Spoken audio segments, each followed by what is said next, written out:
Welcome back to the Millennial Millionaire podcast. For today's guest, we have a longtime buddy of mine, Mr. Ofir Barashy. Ofir is the founder of the Barashy Group. He's an expert out here in Las Vegas at commercial real estate.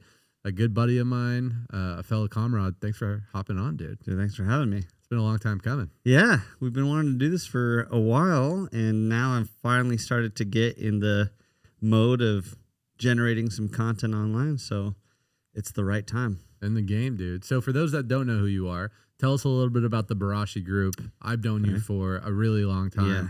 Yeah. But tell us a little bit how your entrepreneur journey started and how you led yourself to commercial real estate. Oh, well, the entrepreneur journey is a total different story, as you know, than just the real estate side. But slight, little tidbits, and then I'll jump to the real estate. And so started out back at Chapman University, 2013. Had an opportunity to study abroad in Japan. Happened upon this random setting with a guy that was selling these glasses or showing these glasses. Long story short, I brought that same kind of tech to the U.S., started building a company around that called Dioptics, sold a decent amount of it at Chapman, at music festivals and raves and things like that. Still have like 100 pairs at home. And then had an opportunity to come back to Vegas, which is home, and start working for a golf startup company called T-Snap.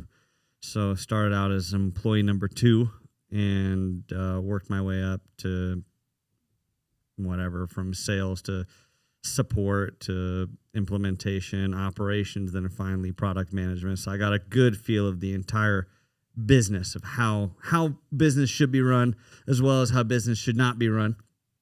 And in 2021, post-COVID start, I realized, okay, I think it's time to go and start my own thing. And that's when my dad, who's a longtime agent here in Vegas, been doing industrial real estate, land sales, leasing for like 30 years, was like, you should work with me in some capacity here, because if you go and start something else, you're probably not going to do anything else. So jumped the gun, went and took my real estate test while I was working at T-Snap, passed, got my license, and then started working. And then after a year being at a really good investment sales company called Marcus & Millichap, which is national, great training here in town, left and started the Barashy Group. Now we're at Berkshire Hathaway, which is the brokerage. I run a team there. I've hired people. We've built a nice little team for ourselves on the operations side, and we're cooking. Love it, dude. Yeah. Do you feel like you got your entrepreneurial spirit, or at least the sales spirit, from your family and from your dad? Or do you think it was something that you were naturally born with? Dude, I think our personalities are super different. I'm by far the most extroverted person in my family. It's not even a competition. My dad's a very disciplined, focused, quiet guy. He just a silent killer. And I'm the loud, out and about, outgoing, just getting to know as many people as I can type of person. So I think mine just was natural for me. I think even as I talked to people that knew me as a kid, it was always he was always the smiley guy, always trying to meet people. Even as a 2-year-old, I was going up to random people. So I think my personality is totally different, but I think that naturally gravitated me towards that realm. Just being extroverted, I think, offers some benefits as an entrepreneur. Yeah, it's always interesting to me. Like, I was the complete opposite. I was super introverted. No. I mean, we met when I was like 12 or 13. I was super introverted, very shy. My mom would always used to introduce me as the shy guy, and I bought into that for way too long. So when I got into sales, I had to work really, really hard because it wasn't something that naturally came to me. But I think because of that, it gave me an edge, because what happens, I think, with some people, when you're talented or naturally gifted in anything, whether it's communication or extrovert or really anything you do, a lot of times you can kind of fall back on your talent and your natural ability, and you don't have to work as hard on it. For those that work really hard, they almost have a little bit of an advantage, at least from the outside looking in, because it's something that they knew they lacked. Therefore, they actually worked on it. How important do you think communication and networking has been not just in your current, real estate career, but working your way up different businesses and learning the insides and outs?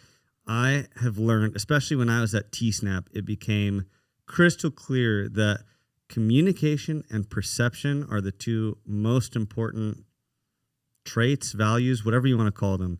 If you are skilled at communication, which is not just talking, but listening, right? It's the act of being able to not just hear what the person across from you is saying, but the intention behind it. And you can dish back the right intention, the right kind of communication. It's going to take you so much further than anything else in your life.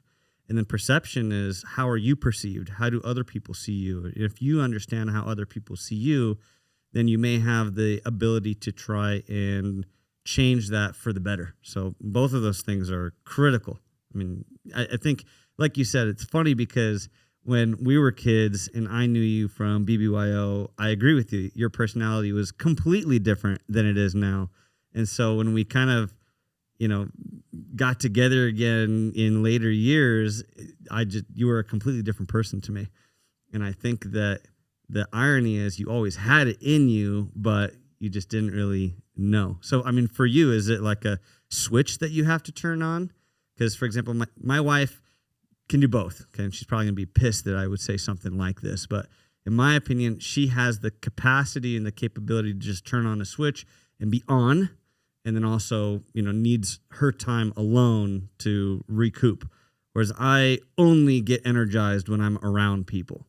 So is it kind of the same way for you? Do you flip a switch too, or is it just natural for you now? I would say it is a switch, because when I go business mode, work mode, podcast mode, leader mode, communication mode, I am able to lock in. Mm-hmm. But it's something that's been practiced. It's a skill set. It's a way of being that I feel like I've been able to channel. State management, as Tony Robbins talks about, right? Being able to snap into the state that you need to support you during the situation that you're in.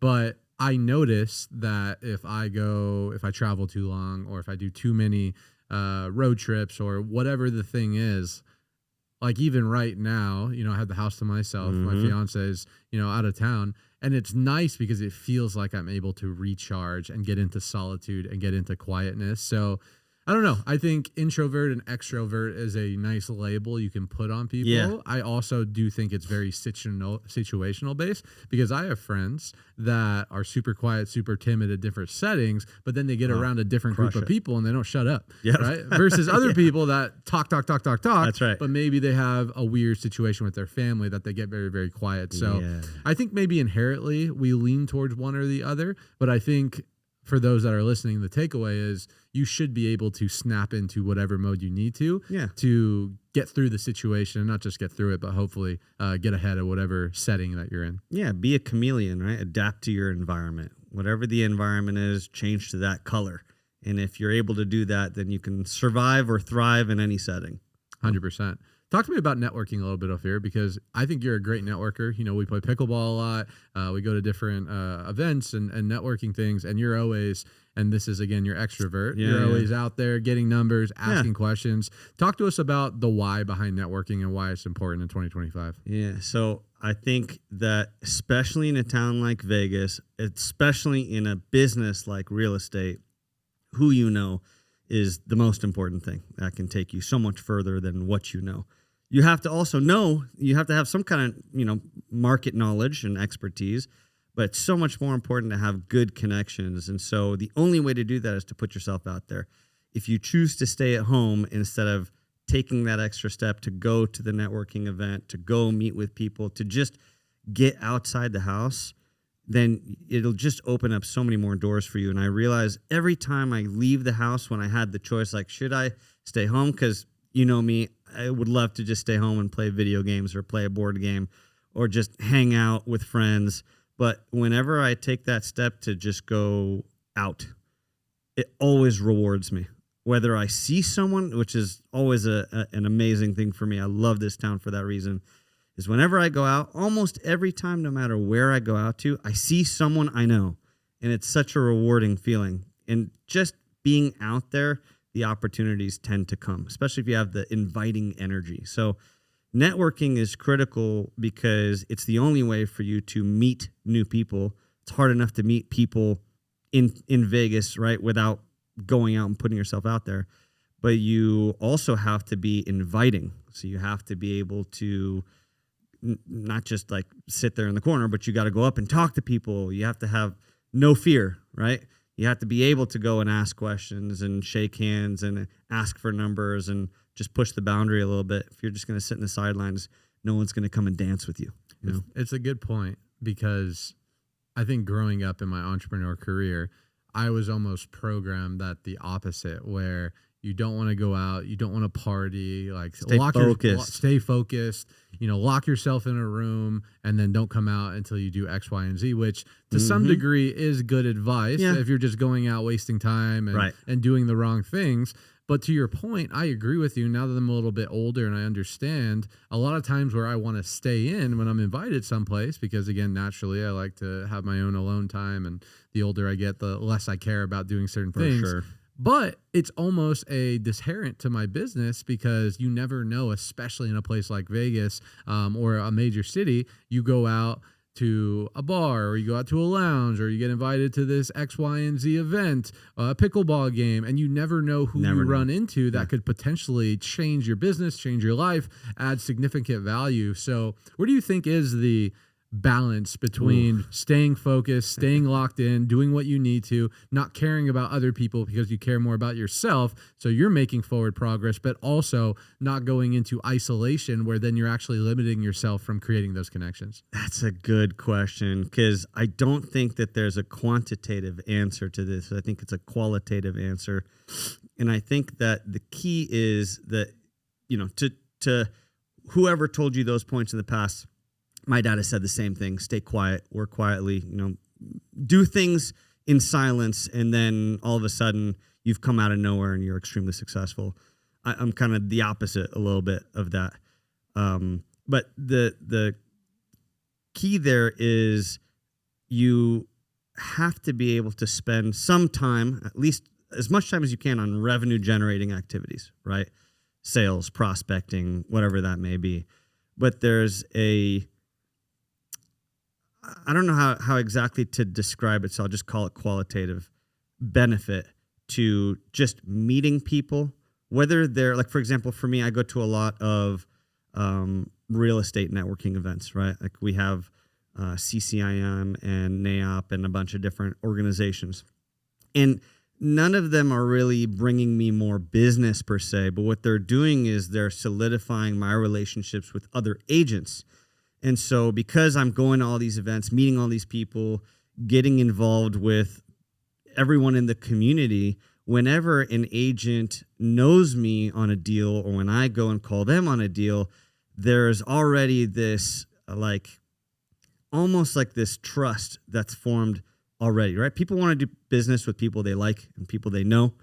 And if you go out to these networking events, especially on the real estate side, it's not just getting the deal done. It's working with the agent to get the deal done. So the balance to answer your question, ultimately, I don't know that there's a proper answer, but it's more like a feeling. Go out as much as you can, but to your point, don't go out just to party. Go out with the intention to meet people and have a goal of meeting a certain number of people, asking a certain number of questions, shaking a certain amount of hands, and just getting out there and generating more connections. Well said. Yeah. Let's talk about commercial real estate a little bit. So I know a decent amount about residential real estate, not an expert by any means, have a handful of properties, understand the leverage aspect, the cash flow, the depreciation, the debt pay down, all the things as a somewhat savvy newbie investor in the game when it comes to creating wealth from an investment standpoint with real estate. When it comes to commercial, I know absolutely nothing other than I know that multifamily is attractive, which is anything over 4 units, right? 5 and plus is considered commercial. I know a little bit about cap rates. I know a little bit about triple net, but from an investment standpoint, or I guess just the total arc, talk to us about commercial real estate and what does the average person that's trying to create wealth, maybe from an investment standpoint, need to know about it? So, the fact that you know so much about the residential side already gives you a leg up on the knowledge on the commercial side. Essentially, they're buildings and they're generating revenue from someone, tenants, renters, kind of the same deal. The difference is there are families on the residential side or individuals, and there are businesses on the commercial side. Same idea. You still want to know, is this a credit tenant? Are they going to pay me the rent? Do they have enough financials to afford it? Same thing on both ends, right? At the end of the day, real estate is just a business of people. It's also buildings, but it's people at the end of the day because people are the ones paying the rent, right?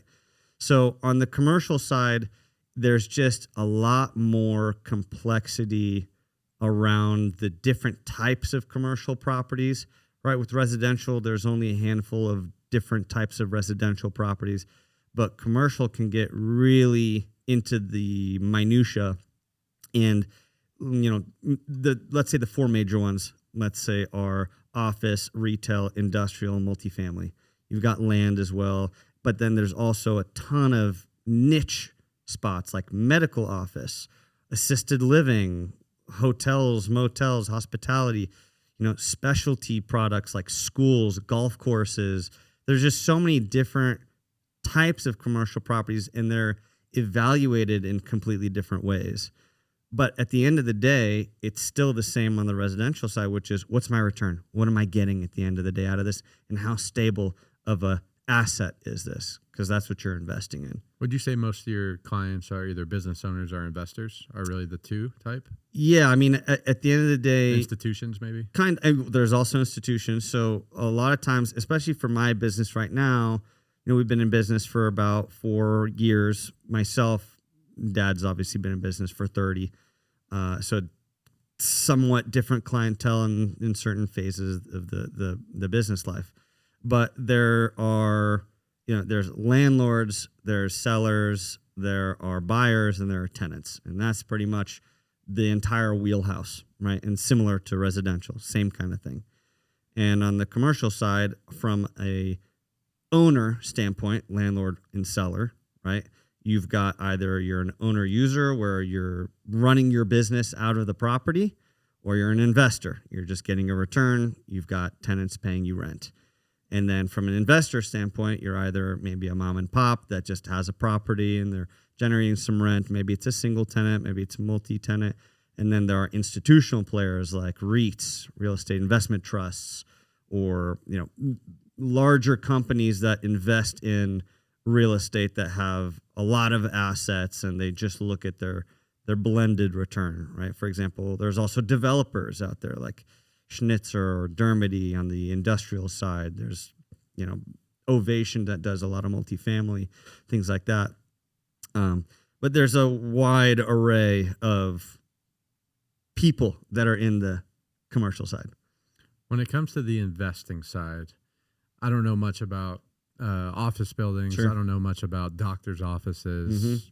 I'm sure there's value there for people that understand the space and know the niche. Or if you are a business owner, maybe it makes sense to own your building versus lease in some scenario. Yeah. Own the land that you're actually building in.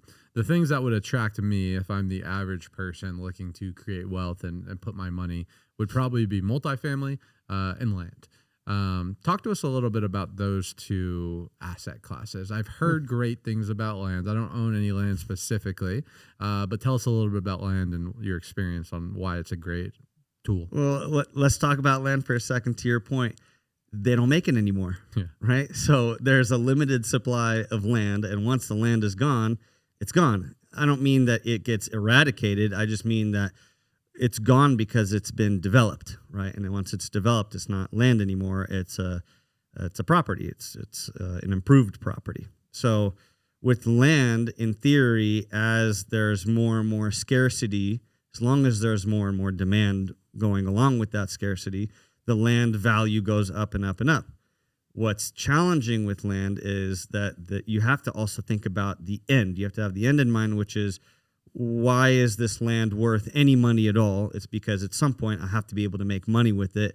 And the way to make money with it is to develop it. So whether you're accumulating a ton of plots of land and you're selling it to a Lennar or a KB Homes and dividing the land up and then building houses and selling the houses, and that's ultimately the end result. And kind of like how, retail works, where you've got the wholesale products and then you're selling them at retail, and everybody's taking a cut until the consumer gets the end product, like a house, or even with commercial property. Land is only worth it by looking at the end. And so you have to take into account construction costs. And if construction is expensive, then it devalues the land because there's only so much room for the return. If you can't make as much money on the development side, you can't afford the land because you can't afford the construction that goes with it. So, for example, I've got 1.5 acres on Cheyenne between really close to like Republic Services over there. It's got great frontage, like 400 feet of frontage on Cheyenne. It's great visibility. But the land is only as valuable as what can be developed on it. And what we found over time is that the best user for that land is like industrial outside storage. So imagine there's a company that might have a small office and then they have all their product that they store outside, like pods, for example. That might be a good solution for industrial outside storage. So that's really why land is valuable. And for people like my grandparents, maybe even your family, anyone that's come to Vegas a long time ago and saw the potential, they bought land at like, $10,000 an acre at the time. And now land might be worth $1 million an acre. So in that way, it's worth a lot. And your only carrying costs are taxes, right? So, and can you make money on land? You can. You could have like a taco truck that parks our food trucks that you rent the land to. You could do a ground lease where you can, if you've got a really good, let's say a hard corner on a double section line. So think Saharan Rainbow, which is not the best example, but that's a double section line. They're major streets. If you have a hard corner over there and you've got land, but you don't want to develop it, maybe you do a ground lease where you rent the land to a Starbucks. Starbucks builds their building on it. They rent the land from you for 50 years. And then at the end of that term, you own the building as well. So there's a lot that you can do with land.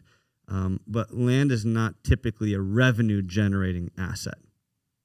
More of a place to park your money for decades to come. Yeah. And hope you hit it big. Yeah. And multifamily, to your point, is a revenue generating asset.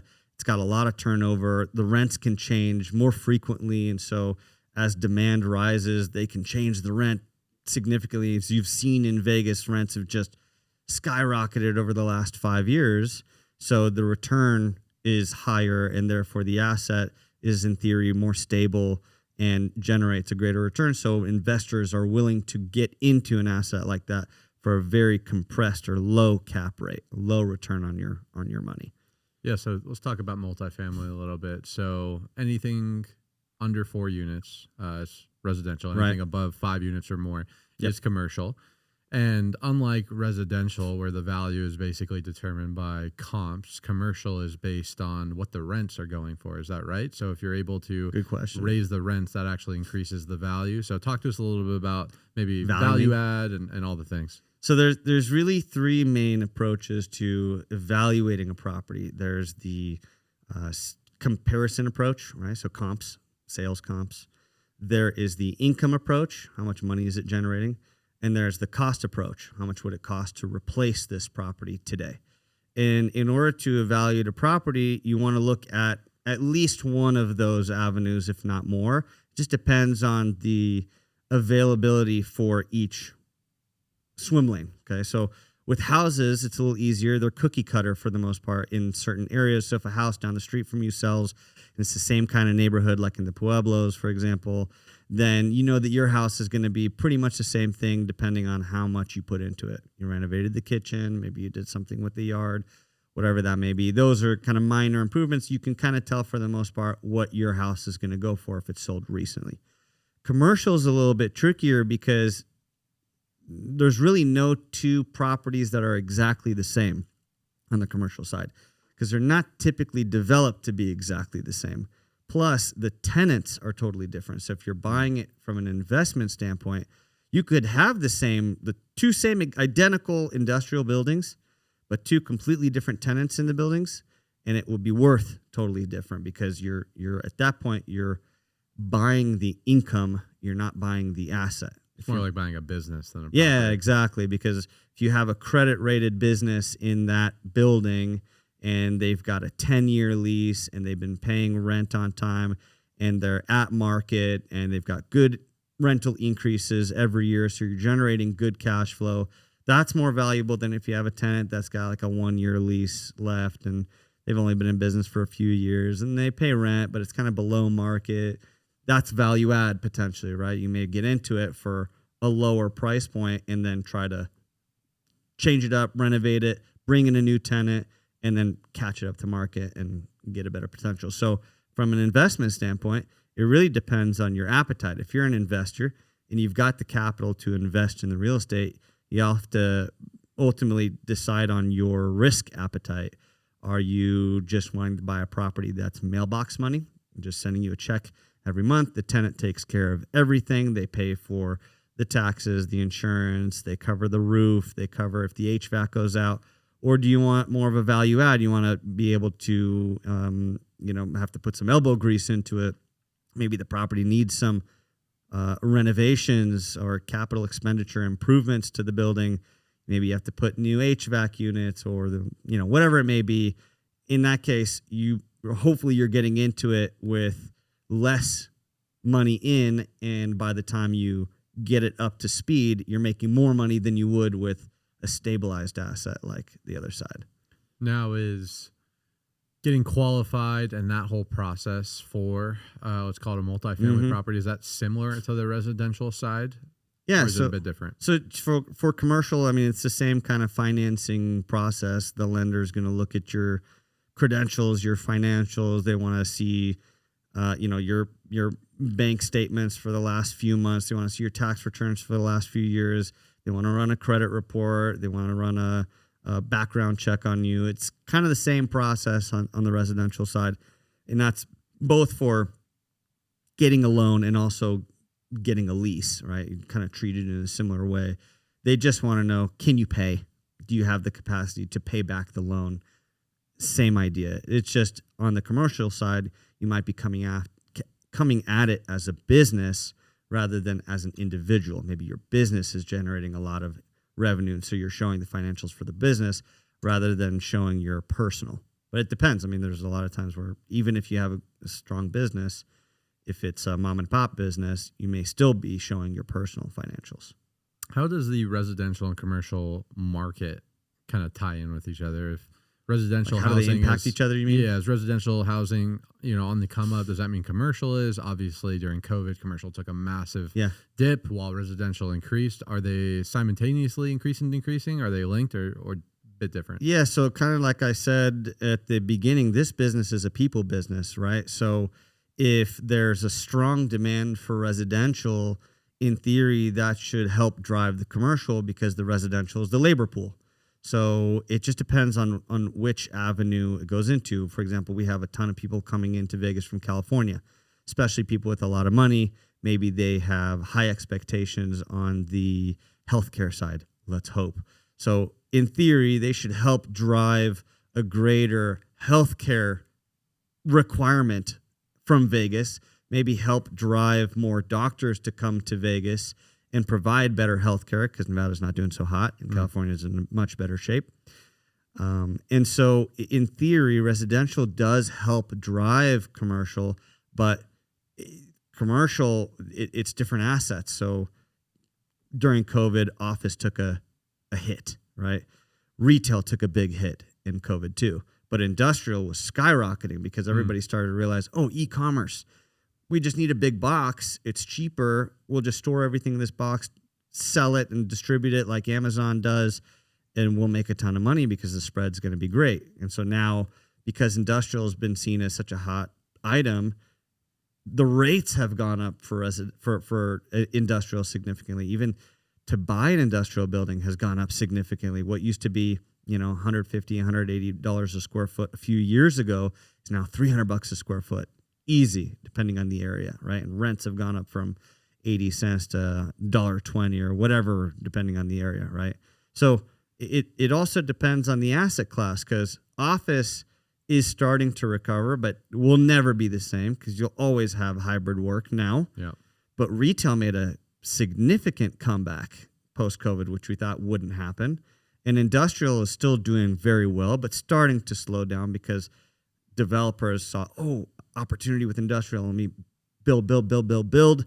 Now they've somewhat overdeveloped, especially in certain areas of town. Maybe they've built massive boxes that you've seen, like for Walmart or Amazon warehouses, and maybe they have a couple of vacancies now on that end. So the market starts to like correct itself.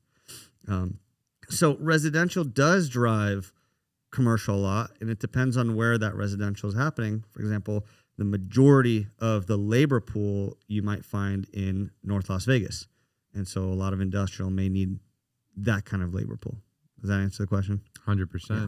No, it's interesting to me because, when you talk about real estate, if the real estate market tanks, your whole portfolio is done for most cases. But the kind of cool thing about commercial is, commercial, you almost have diversity within the same investment sector. To your point, industrial's popping off, office buildings are going down. So it's almost a hedge to some degree. If you're a real estate guy and you want to invest into real assets, buildings, properties, to almost diversify against your residential portfolio with some commercial buildings, because it creates that level of diversity. Yeah, well, and the nice thing about commercial that's different than residential is residential, typically, if you're an investor and you have tenants, they're typically 1-year leases, right? Or they rent the house for 1 year at a time, right? And then they renew with you, or they don't. And then you have to go back out and find.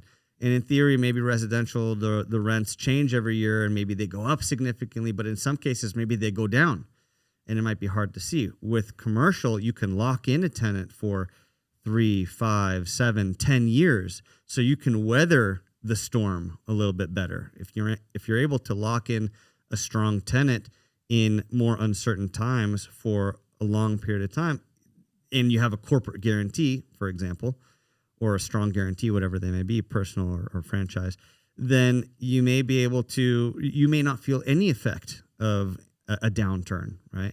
So it just depends on the situation, but commercial is definitely a more long-term play. So if you're an investor and you want to have a stable asset for a long period of time, commercial could make a lot of sense. 100%. So you grew up here virtually. Yeah. I grew up here virtually. You work in the market. Obviously, you're an expert here. This is where you and your dad have built your guys' empire.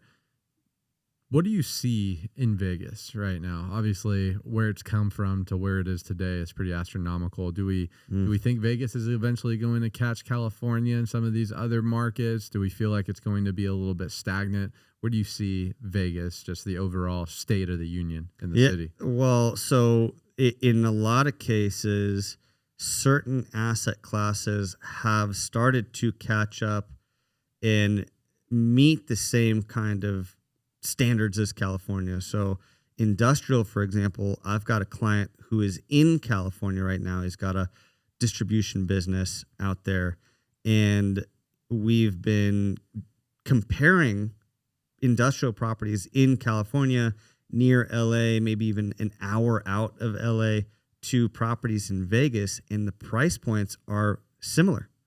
So, in some cases, we have caught up to California, depending on the asset class, right? I'm talking about industrial a lot today, but for certain asset classes, we are starting to get to California if we're not already there.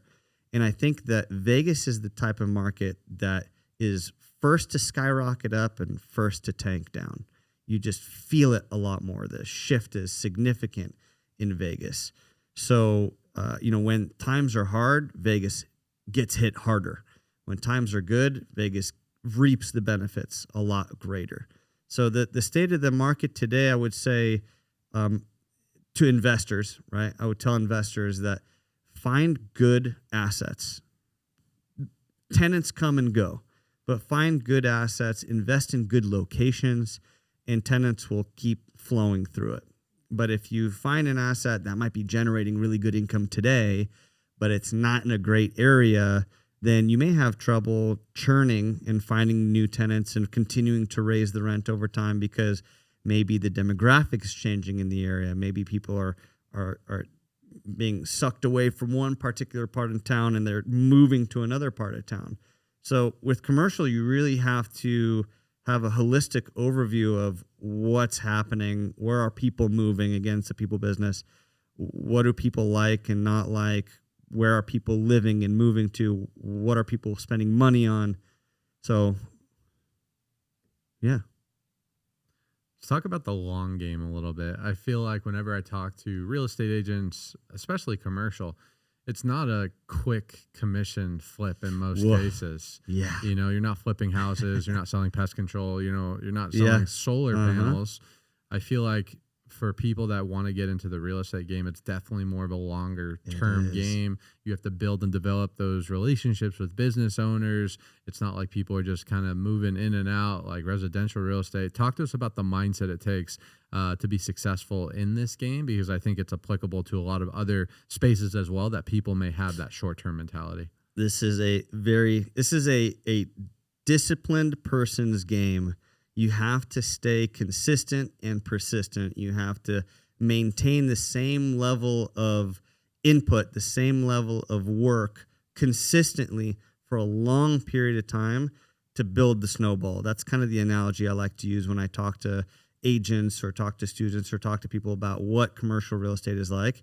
At the very, very beginning, you're just kind of building a small little snowball, and you're rolling it up and rolling it up and rolling it up.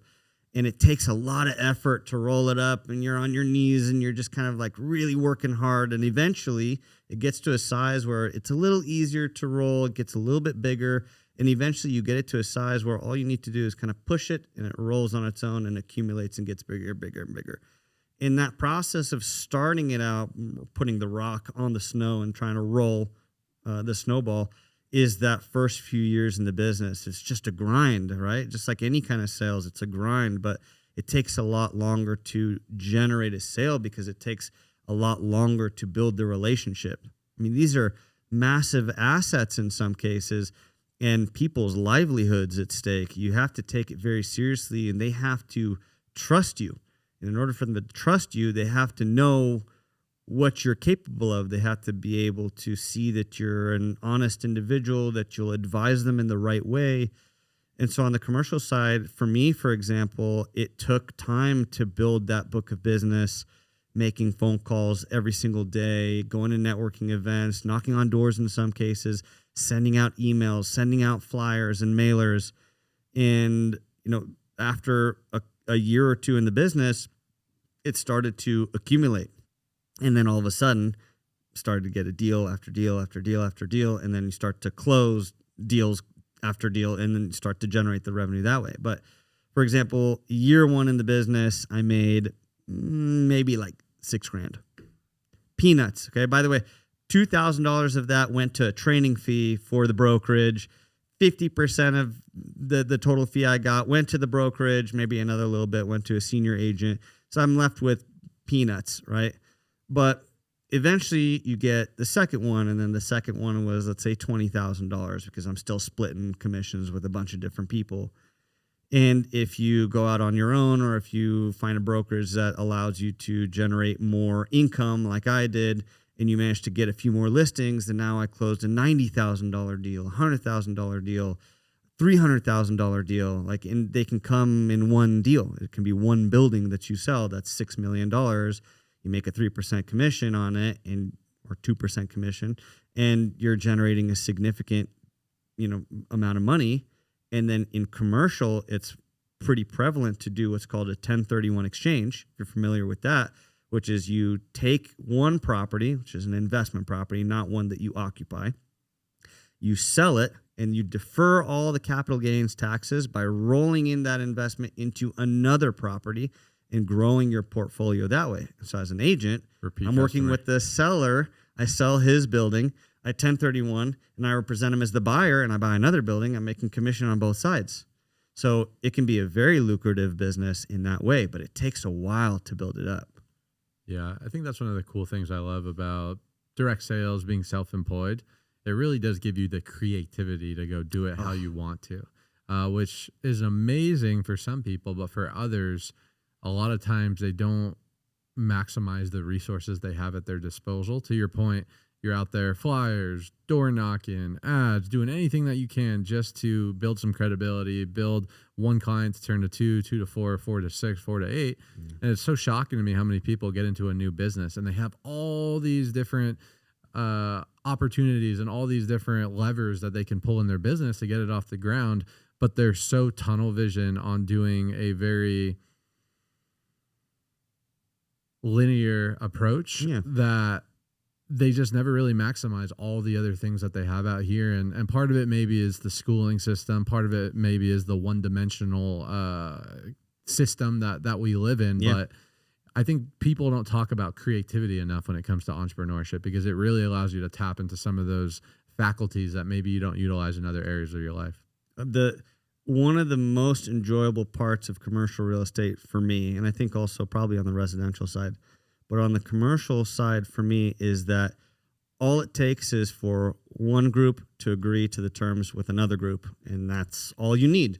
So the way to get to that agreement can be in a multitude of ways. I mean, if this guy is willing to sell his building to you because you're willing to barter off, whatever you may have, that can be the deal too. It just can go in any direction. So you can get really creative with how you structure the terms of the deal to get it done in ways that even the buyer and the seller never thought was possible or never even considered as an option. I had a deal a few years ago, and the reason I managed to get the deal done was not because it was a great building in a good location with good tenants, but because what I realized is that the loan that was tied to the property was not assumable. Okay, why I'm saying it that way, because most loans are not assumable, but if it tells you that if it doesn't tell you that it's not assumable, then it might be. And what I mean by that is, when we sold the property, we were able to also sell the property with the loan. And at the time, the loan was the interest rate was 4.88%. And the interest rate in the market was 6.25. Was the best that you could get.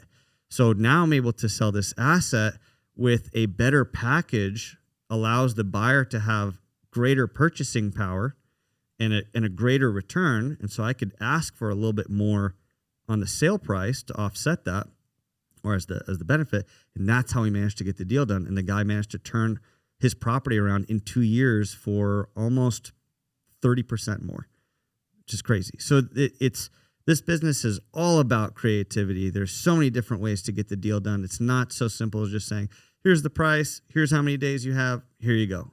There's so many different ways to go about it. There's a little adage I like. It's called discipline your disappointments. And it's something that I try to keep on the forefront of my mind if I'm going through challenging season or if there's expectation that aren't met. In your space, the disappointments are very high in some cases, right? Because you're dealing with very large commissions with deals that take a ton of time, energy, and lots of hoops that need to be jumping through, right? You could be working weeks, months, maybe even years on some deals, and then they end up falling through maybe for things outside of your control. How do you discipline those disappointments and not allow a $60,000 commission that falls through the cracks potentially for something that you didn't do necessarily wrong? Oh, you're stabbing me in the heart right now, because that's actually the amount of money that is in jeopardy right now. Huh? Yeah. So knock on wood. I love it. Great question. First of all, you have to just try to mitigate your risks as much as possible. And what I've realized over time in this business as an entrepreneur and as a business owner is that there's a lot of power in saying no. And you have to know when the right time to say no is. You can't just accept any deal, because any deal that comes your way takes up your time, and your time is valuable, right?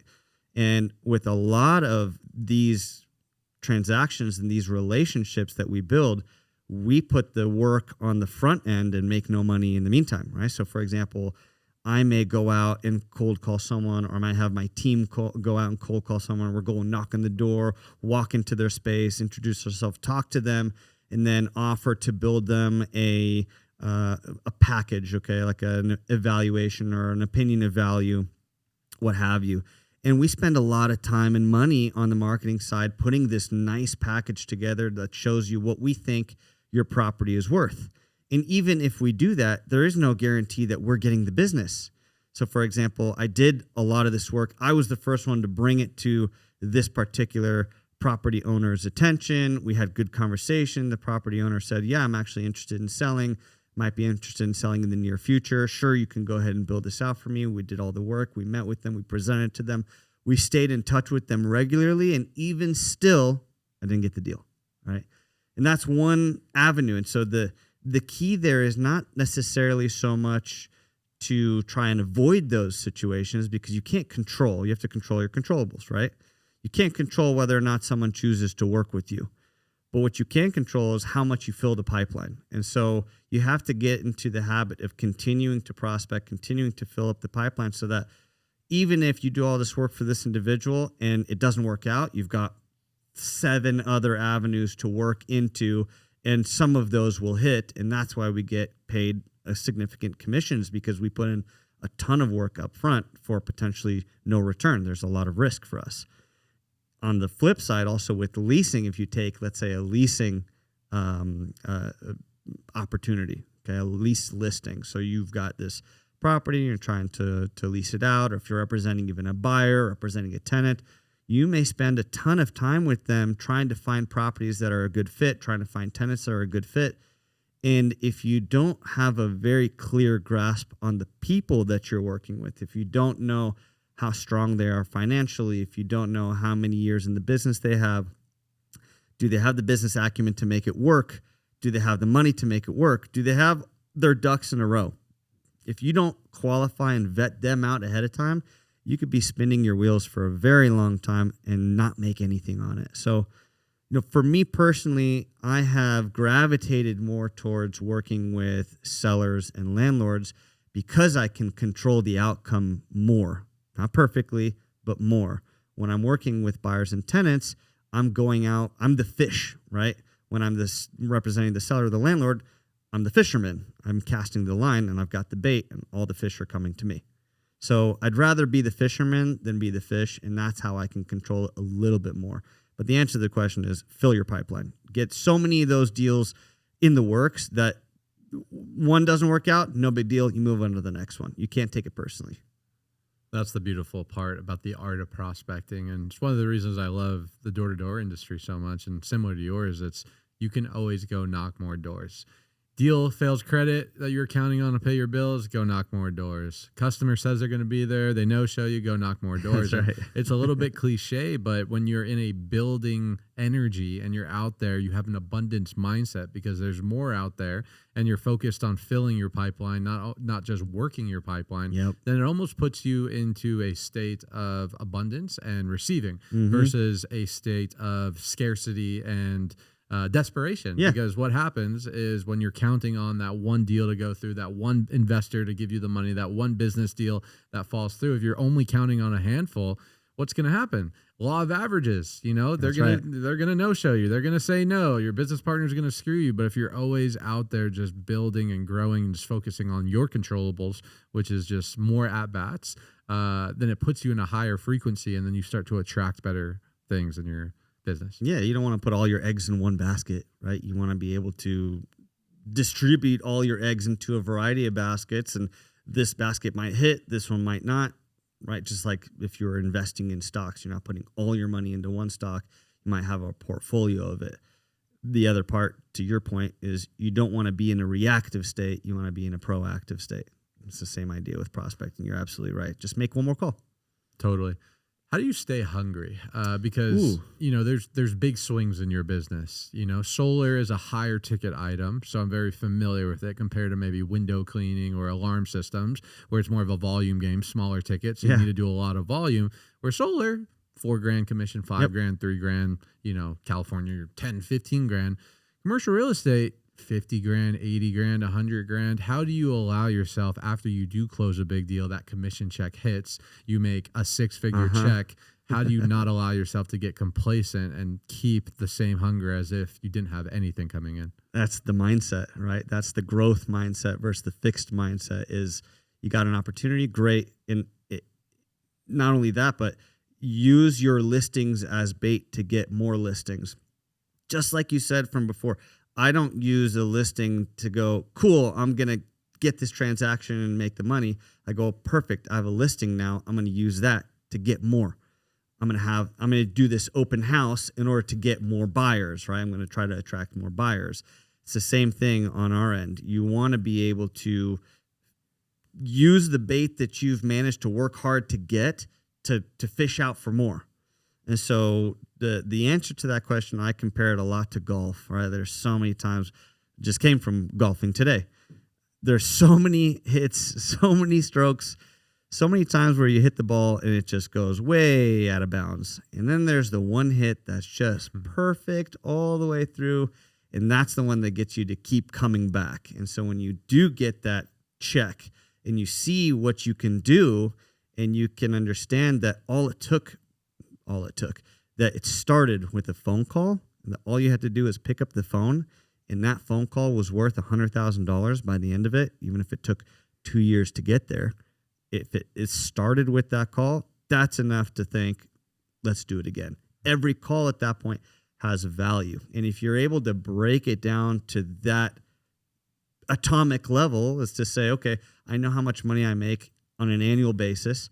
I know how many listings I can get. I know how many proposals I can build to get the listings. I know how many meetings I have to set to get the proposals. I know how many contacts I need to make to get the meetings.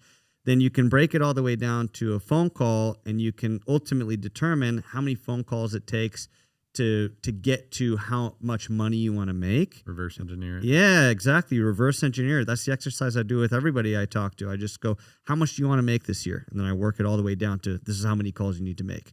It's not a perfect science. You have to tweak your ratios, but you have to understand your metrics and your numbers, which takes time also to build out. But you can put a literal dollar amount to every phone call that you make. And when you do that, you start to think, if I make another call, it's worth another $5. It's worth another $10, right? But you have to make 10,000 calls, So yeah, it's a great point. I think that's why most people lose in self-employed or that business arena, because they're not able to tie the daily actions to the invisible progress they're making. To your point, making 100 phone calls, knocking 100 doors, going to the gym 5 days a week, and not closing deals, not seeing progress. A lot of people get discouraged because they feel like they're so conditioned where they're used to trading time for money. They're trading all this time and they're not making any money. Where the shift happens is you're not paid for time, you're paid for the volume and the value that you put in the time. But having a little bit more resiliency and a little bit more depth of vision allows you, once you start to hit that golf ball perfectly straight, it starts to allow you to be like, man, that 3 weeks, 4 weeks, 6 months I put into my business, maybe I didn't get a monetary exchange, but that allowed me to learn this skill set. That allowed me to meet this person. That allowed me to become the person I need to now be able to do 10x less effort and make 10x more of a reward. Great point. For the way that I look at this business is that I'm always a student. So every deal I work, every customer I meet, every client I work with, every buyer I talk to, every tenant, every phone call I make, I'm learning something new that I either knew or didn't know, but I'm expanding on that knowledge. So every deal I take, whether it works or it doesn't work, I have learned something from that process, and I've just gotten better. And so over time, you do the same thing over and over and over again, but you get a lot better at doing that thing. So you're much faster at closing a deal. You're much faster at getting from a contact to a proposal to a meeting to a listing. It just becomes like clockwork towards the end, and you can only get to that point by having that kind of a growth mindset, is that I'm taking on a listing that hopefully it closes, right? But at the end of the day, I'm here to learn. And maybe it's at an angle where maybe I didn't know anything about like sprinklers. Like it's a gray shell building and there's nothing there. It's just the floor and walls. There's no sprinkler system in there. Do we need one? Do we not need one? Who do I talk to about that? What are the vendors out there that deal with that kind of thing? What are the quotes for it? How much does it cost to do that kind of work? Whose responsibility should it be? Those are the kinds of things that you can learn in this business. I'm constantly drinking out of a fire hose, constantly. And that's the part that's enjoyable, because then you don't focus on the money. And when you don't focus on the money tends to come. When you focus on the money, it doesn't. Well, you persist, resist is what they say. Nice. You've got phrases for everything. I love it.